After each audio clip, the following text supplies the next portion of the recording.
Okay, hi guys. So this week we have a new episode. This episode will be with myself, Sonia, and I have a guest speaker, Josh James.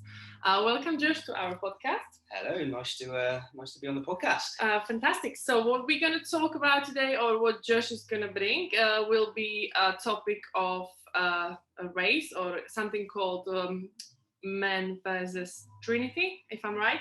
Rat Race. Yeah, the Rat Race. Yeah, Rat Race trilogy. So Josh and boys from the gym has signed up for this last year, but obviously because of the situation with COVID, it didn't kind of go ahead as it was supposed to. But it was kicked off this year, and Josh has already done 2 of the 3 races.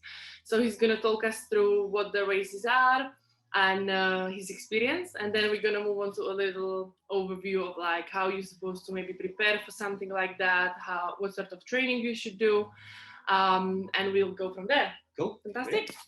Brilliant. So, but before kind of COVID happened, Max, the physio, the sports therapist, he thought it'd be a good idea for a bunch of us to do some charity work.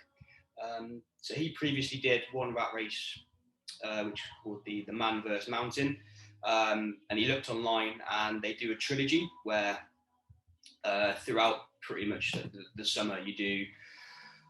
They almost like excessively get a little bit more challenging each time. So Man vs Coast, which is early July. There's the Man vs Lakes, which is 2 weeks after, which is what I've just finished about 4 days ago. And then there's the Man vs Mountain in Wales and Snowdon, which is beginning of September. So a couple of weeks rest between the first and second, and then there's about 4 weeks rest after the last one. But yeah, we were going to do this before coronavirus hit. Obviously, that happened. So instead of doing those at the time, halfway through the pandemic, when there was a little bit of leeway on the restrictions, me and the lads did the 4x4 David Goggins challenge, which was run 4 miles every 4 hours for 48 hours for 2 days. So we did that in just to do something running based, which was quite tough. But yeah, nothing like what I experienced a couple of days ago. So we obviously life gets in the way. Some of the lads all the lads couldn't do the first rat race, which is the Man vs Coast, so I did that solo. And then 2 of the lads did the Man vs Mountain, Man vs Lakes with me, Ben and Rob, and then it might be the same group of us again for the mountain, because Max is injured his calf. So tell us a little bit about the one you did solo. How are you finding doing something like this on your own? I actually quite liked it on my own to start off with, because I know, Ben and Rob in particular. Sorry, Max. Are quite aerobically fit. So Rob does triathlons, and Ben just does. He's very aerobically fit anyway. So yeah, I was a bit worried trying to keep their pace up. So yeah, it's quite nice to do it by myself and just experience it. From a solo perspective. Plus, I've never done that distance before. So the Man vs Coast was 25 miles. Previous to that, my training was only 18 miles, is the most I've run.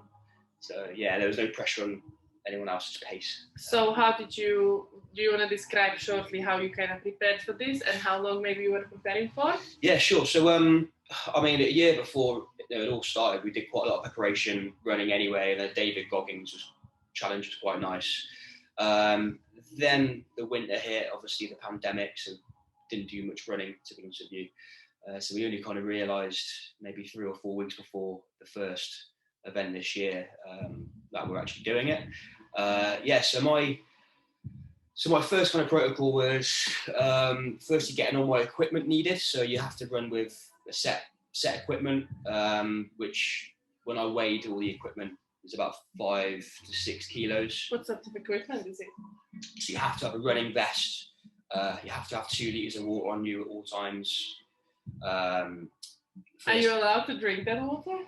Yeah, okay. Yeah, but yeah. So it's not like you have to be. Yeah, you can drink it, but you got to have a lot of water on you at all times. You just fill up at the pit stops. You've got to have a first aid kit, a bivy bag in case you get injured, and you have to have like a safety blanket, I guess, to keep you warm. Waterproof jackets. There's quite a lot of stuff to carry. And if you're not used to running with a backpack on Yeah. for long distance, then it can be quite challenging because, you know, over the course of a marathon, that's a lot of extra energy that you're burning just by having stuff on your back. So have you been doing your preparation runs with some backpack loaded? Yeah. So I did a couple of runs around Sutton Park, kind of like half marathon distance, just trying to find like the mountain bike trails, because these events they're trail marathons or ultra events. Mm-hmm. So that it's not just flat, it's uphill, downhill, anything but flat really, unfortunately. My kind of big run that I did before the event, I went to Malvern Hills. I did an 18-mile run there with all of my kit, and it was horrendous. It was so bad. But it was a good peaking session. So the week after, I did the Man vs Coast. So yeah, I felt I was really prepared for that, and actually found it easier than doing Malvern Hills. Okay, good. Yeah, which was good. So that was a good start. Very good start. Yeah. And then the second event came, and yeah. So then, like last weekend, as you all know, depending on when you're watching this, it was the hottest it's been in the UK this year. So in the Lake District, it hit like 32 degrees, maybe even 35. My watch was saying at some stages. You just can't train around the heat, really. It ended up being about 29 miles. It was a long event, but yeah, the heat for the first 12 miles was unbearable. There's no shade. You run across Morecambe Bay, so the tide goes out, and there's just obviously you're in the middle of the sea, I guess. So I know that you kind of started a bit later than it was supposed to. What was the issue on that? So we had to wait for the tide. Okay. To go out for safety reasons. Okay. So they thought it would be 10 a.m, but it was just a little bit later than usual. Okay. And what was like expected duration? How long should it take? For that race in particular, probably 6 to 7 hours. 6 to 7. Okay. How long did it take you to complete? 8 hours 45. It took the lads about 8 hours, I think. They were just in front of me. Slightly ahead of me. Yeah. So I know as well, like you kind of went and started together, but then again you separated. There were some stages where it's just single file. Okay. So you just get separated naturally, but and then to try and make that time up, it was quite tough. And yeah, just the heat was. Okay. We were all on the verge of fainting a few times, and collapsing, and so. So did you just lose them, or was it like, okay, boys, see you at the end? I kind of lost them for a little bit, and then I knew they'd be just in front of me. Okay. So my plan was to try and make it to the second pit stop and like just assess if I want to carry on or not. Okay. So I was in a bad way, and I messaged the lads. Had some food and stuff. Changed my socks because your socks are always wet if you're running through water. And they were just a mile in front of me when Rob texted back, so that was quite motivating to know they're just. Any particular injuries you've seen during the race? Maybe you or other people? Or? Tons of people being sick, just because the heat. I think people are on the verge of heat stroke. So I was following this woman around, literally. For the majority of it, and she was like puking up every mile. But there are many women doing it. Probably 20% women. Okay. Like everyone's just really good runner. They're good runners, basically. Yeah. So, but it's a very hard challenge. Like you may be thinking that if you could like physically in running, I think it's completely different thing. Yeah. So you described it to me and as like the worst. One of the worst things. Yeah, it was horrible. Yeah, it was horrible. You don't want to quit, because it's just not an option for some people. But I guess in the back of my mind was like safety. Okay. If you're feeling faint, and I've seen a few videos of people pushing it and getting heat stroke and dying because they can't get help. Okay, so like actually get really serious. Yeah. So obviously from the gym, many people doing things like either the triathlon or like half Ironman. Or I'm not really like familiar with this. Is it something similar, like in terms of the race or the preparation? I guess you need to have. So all of the events are pretty much a marathon or over, but they're just over rough terrain. So you got to be comfortable, probably going at a slower pace than your marathon. Mm-hmm. But then going on challenging terrain, uphill. There's a lot of uphill work, a lot of elevation on all of these. So you need to be good on the hills, and equally you need to be just as good going downhill. Because I find that challenging actually coming downhill. So apart from like a preparation, when people think that like they're just gonna be running, that obviously comes again that fact that you need some good strength training. Absolutely, yeah, absolutely. You can't just go into one of these knowing that you can just do a half marathon on like a flat surface like the pavement. Yeah, it's nothing like that. Yeah, it's nothing like that. No. Okay. So what would you say for someone who goes gym and maybe thinks that they're relatively fit? Can they do something like this without preparation? Potentially, yeah. I mean, very positive. Yeah, I'm by no means like a long distance runner. Yeah. You know, I've got a bit of running experience, but what I do have is, for me, a good strength base. Mm-hmm. From I guess a unilateral point of view, so and a bilateral, so squatting, deadlifting, but then like single leg work as well, split stance work. So I think I'm relatively strong in those areas. So basically, as simple as it is, even if you're aerobically fit, your body would probably give up at some point if you don't have any gym background. I think so, yeah, because it's so much like strength, but also like muscular endurance work needed. You need that good base strength. Sure. Do you think you would be like able to describe maybe like how people should approach this? Like if, let's say, I don't know, a month before such event, you decide you want to do something like this, like how do you approach training? Like, do you just go for hill runs, or do you just go and run in a mountain? Yeah, good question. Is this someone with no experience with running, or just some experience? Some experience with running. Let's say, like, if you maybe could like provide like a little overview of the training, like how it's scheduled. You definitely need to, if you're gonna do like a trail marathon and an ultra event, you need to have at least a half marathon under your belt. Comfortably, yeah. Okay. But then you need to start mixing your training with, personally, what I was doing. So I was doing 2 to 3 strength sessions in the gym. So I used my training runs as like a diagnostic test. Mm-hmm. So I'd run, 12, 30 miles with my kit on, and I'd almost like take note of where I'm weak. Mm-hmm. And I found that my lower back was giving out the most. So I was getting quite a lot of back pain. From the run? From running, with the kit on. So then most of my strength work was based around a lot of hinging. Okay. A lot of upright kind of back squatting, like safety bar squats, front squats. So I'm quite lordotic anyway. So just challenging that area. Did you feel like it was improving? Absolutely, yeah, absolutely. The biggest compound exercise I was doing was a good morning. Okay. And they were absolute game changer. Good shout, yeah. Really, really good. So like obviously making that main lift and the hinge pattern probably helps a lot. So like people maybe think that like calf raise, you should do calf work, which probably you still do. Yeah. But definitely not neglecting the big lifts. Yeah. Like squat, hinge, deadlift. Absolutely. Was it somewhere around like sub-maximal load, or where was it? Yeah, it was sub-maximal, so a lot of volume and then like just 5 to 6 rep range. Okay. And to be fair, I was building a bit of capacity, so I was almost like super setting that with like reverse hypers and Sorrison holds. Mm-hmm. Okay, good. Yeah, sounds good. Yeah. So what sort of RP would you say the plan is based around? So I did about 6 weeks of volume. Then I went through probably about 6 weeks of like intensification phase, where the last few weeks were just like maybe an 8 to a 9 RPE, so like heavy doubles. Okay, so quite pushing it actually towards the end. Couple of weeks before my first race, and then I just strength maintenance basically. Yeah, it's been good. I've actually enjoyed it.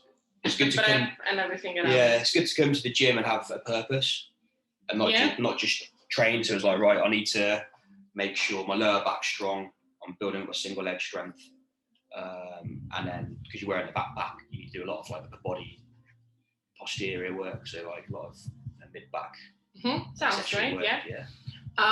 Maybe do you want to tell us some highlights from the 8.5 hour shift you just did Saturday? So with the lakes, obviously the weather was beautiful. It would have been a nice stage to just get drunk. And enjoy the lakes and just have a few beers. That would have been nice, but you almost can't really enjoy the view when you're looking down all the time. Mm-hmm, okay. Where your next step is. Was the route safe?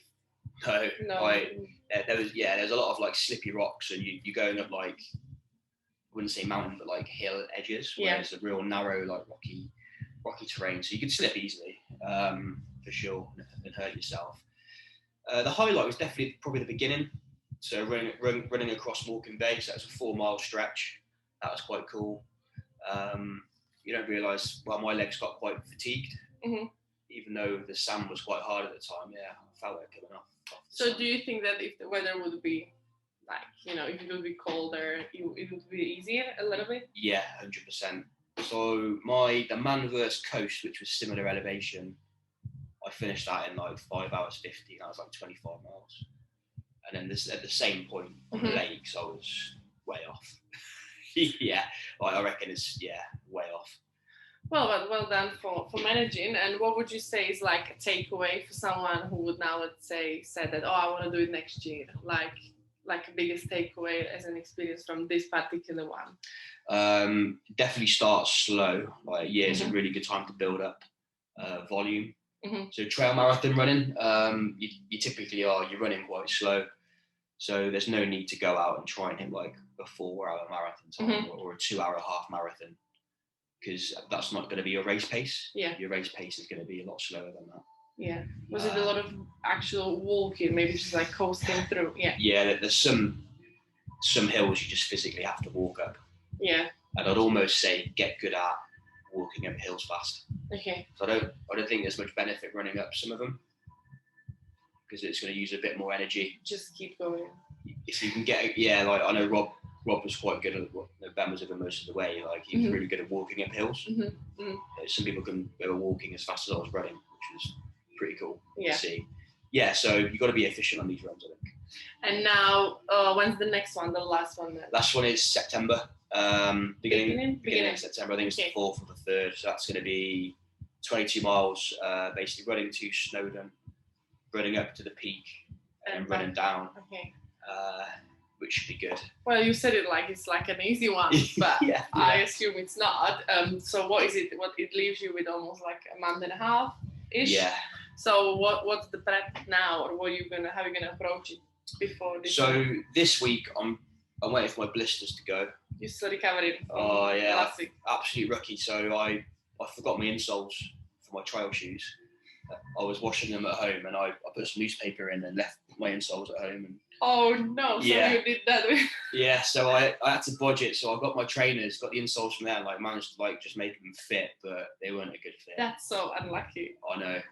And because of that, my toes were coming off the edge of the insole, so I got the worst blister on my little toe, both sides, and they were rubbing in the middle and at the back, so it completely messed my feet up. So every step I was taking, it was pretty excruciating.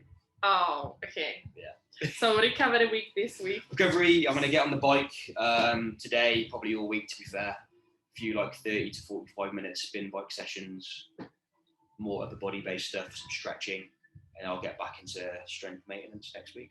And you're going to keep your runs in as well? Yeah, I'll be doing a few runs a week, nothing too crazy. Okay. Yeah. Cool, fantastic. Okay. I think that's pretty much it about the races. I think that's a good description, and well done for doing such thing. Okay. I know that, like, obviously you said that as well, but Ben, as I know that he's done quite like rough stuff in army back, like hiking and things, and when he said that was the worst thing he's ever done, I think it must have been so hard. Yeah. So like, well done, very well done, guys, for doing that, and good luck with the next one. And I think I'm just gonna round it up with a little overview on what's going on at MSC. Yeah, absolutely. So we have third week of the Birmingham Barbell Club, and we're approaching the end of 16-week block. So our Barbell Club people are preparing for what we call the Hype Week.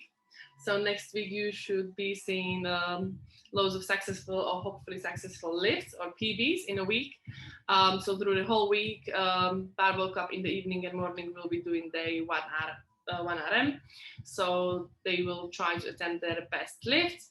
And then on the weekend we have Metcon Games, the Strongman edition, which we are really excited. I'm not sure if you're actually around for that. But it's going to be an all-day event. And in the evening we have the social. So don't forget that you don't have to do Metcon Games to attend the social. We're celebrating the MSC's 6th birthday, which obviously has been back in June or July, I think. But obviously due to the restrictions, we didn't have a chance to celebrate. So this is when we hopefully can come all together. We have booked 1,000 trades.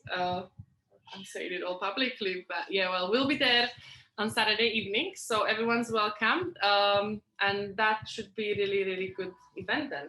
Yeah. Yeah, good. Anything new with you, or anything you want to share with MSC people who are our listeners? So yeah, originally these rat races were for charity a year ago.